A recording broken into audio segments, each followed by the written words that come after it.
afaan kee narraa qabe haadha jettee biyya jettee maaliif na guute wanti harmeen odeessitu wanti haaraan hin jiru isuma kaleessatti irra deddeebi'amu kanaaf jecha harmee osoo hin taane kan koo fudhachuu qabda isatu si baana. Isaadha lagu waan ani isiniin jedhee irra deddeebi'ee isinitti beekummaa raawwasuu fudhatanii gaariidha. Ani haadha keessan ishee miidhattee siddeessa. Ishee agabuu oolee nyaata keessan ilaalaa itti keessumaati waan hundumaa dura siin arge gadamee sakuu keessatti fudhatu haadha. Osoo ta'eeti situ mucaa xiqqoo kana karaa gaarii irra deemee itti agarsiisee karaa irra buusa ture. Maaloo ijoollee koo walii galaa tokko ta'aati diina keessa gubbaa dhaabbadhaa malee diina keessatti kan laachisa. Yoo suuta qotaan lakkisa. Diina keessa dandeessu dhaabbatu. Ani silasuma seeneef kana booddee dhala godhachuu hin danda'u godhamees gochuu baadha. Osoon godhachuu barbaade sibiilaalee kaabbeera. Harmi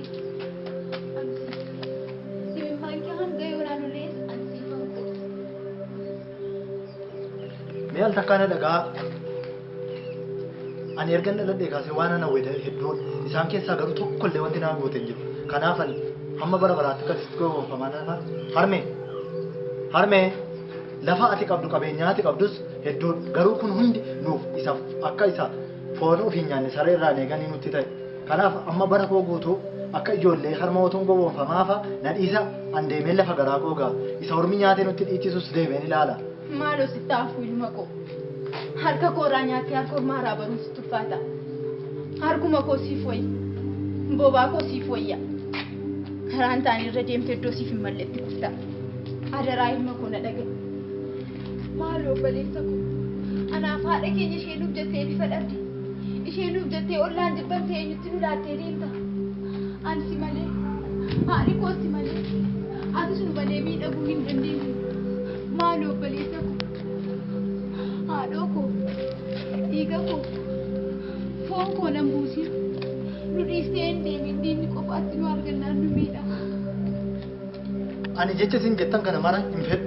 Jechoonni kun yeroo baay'ee irra deddeebi'ame tokko garuu kan ta'e hin jiru. Tokkooma waliif dhagaa waliif abboomamaa inni jedhu kun lafa kana irratti waan ta'u natti hin fakkaatu. Kanaaf anniis kana booddee garuu ati immoo aniifati dubbii wajjin hin qabu. Yoo dubbii koo barbaadde garuu falmii mataa keenyaa eegalla. Maaloo dhala kuna dhaga'i. Wal dhiibuuf wal ganuu keessa waan gaarii tokko illee hin jiru. Ani yoo sun wal jaallatanii wajjin jiraatan garaan koo ni boqota. Yoo sun wal jaallatan sammuun koo boqonnaa guddaa argata. Ijoollee ani umuriin koo sokkeera garuu hawwiin koo inni guddaa isin wal jaallatanii tokko taatanii yoo jiraatanii argee du'ee jedhee du'aa konkomadhu. Yoon du'es du'aa maqaa qabuun du'aattiin dhaloonni boorii wal harkaa fuudhanii maqaa koo kaasan. Du'aattiin seenaan boorii waa'ee kootiin haasa'u. Egaa kuni faallaa ta'eera. Qoodan isin irratti boqochuu qabuun isinitti daccabaa. Qooda isin kan biraa walitti araarsifanan taa'ee isin araarsuun qabaa. Maali? Ani akkas ta'an seena. Ani anaaf wareegdanii lubbuu keessan anaaf laattanii na jiraachistu seensuun guddifadhe. Malee akka lagaatti na ilaaltanii walii keessan jibbisanii halagaa ofitti kofalchiistan seena. Kunoo ga'a. Har'a jiinni qubanatti qaba.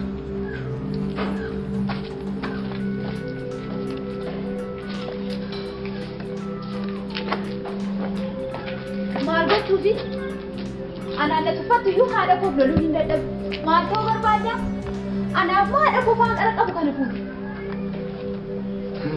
Amma ati jettuun oolan haadha koo nan jaalladha. Harmeen garuu erga ati dhalattee eegaltee jaalala naaf qabdu hunda dhaabdee jirti. Kanaaf sinsi ajjeesee haadha koo wajjin jiraachuun barbaada.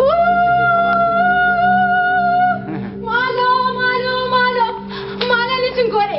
Maalaan isin itti balleesse? Maaliif na salphistu? Maali gaa ijoollee koo wal jaalladhaa tokko ta'aa jiraadha. Maaloo anaaf jedhaatti wal jaalladhaa jiraadha. Dhiisee harmee kun kaleessa si keessaa be'arraa akka hormaatti qabata sitti fudhata.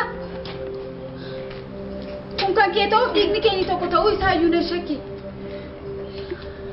Anaa waan fedhe sana gochuu hin danda'a. Siin garuu hawaasi gochuuf mirga hin qabu. Na dhageessaa obboleettii koo siin sodaa kee hin qabu. Harmeen falmaa akka jirtu isheerra gortee ana galaafachuu akka barbaadu ana miti warmi inni bakkeedhaa dhufu yoo ragaasiif ba'a.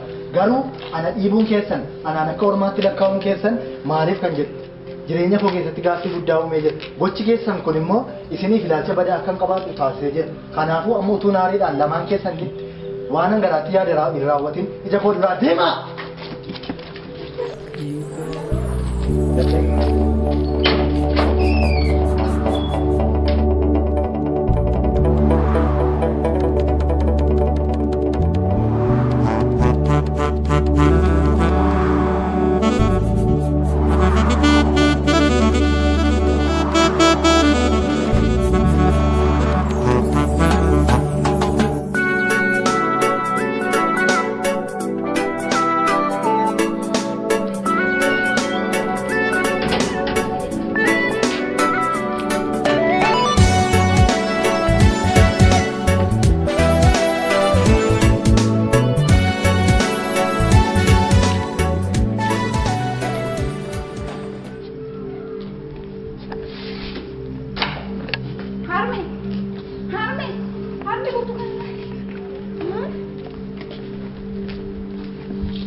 Dhiifama ilma koo adaraa kee dhiifama naaf godhi aanatu sitti balleesse akka wal jibbitanii jaamaadhaan wal ilaaltan aanatu sin godhe taanaan dhiifama guddaa naaf godhe.